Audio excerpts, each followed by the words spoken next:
ওইখানে লিখে দিয়ে আসতে পারছিস না যেখান দিয়ে যাওয়া যাবে না।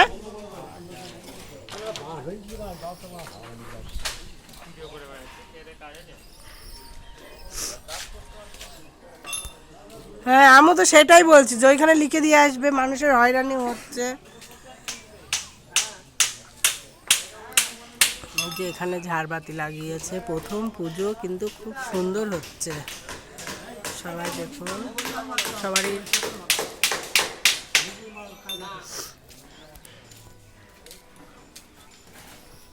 এই যে এখানে স্টেজ হয়েছে, এইখানে ইয়ে হবে, ফাংশন টাংশন হবে।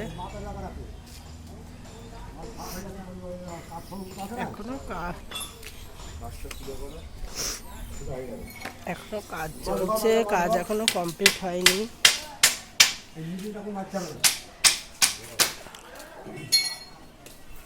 এখান দিয়ে ইয়ে বসবে, মানে বড় বড় ফ্রেম বসবে, যে হলো যেসব ছেলেপিলে সব হারিয়ে ফেলেছেন, গুলি খেলা, তারপরে ওই যে সব ছোটোবেলায় যা যা হারিয়েছে ওইগুলোই হবে।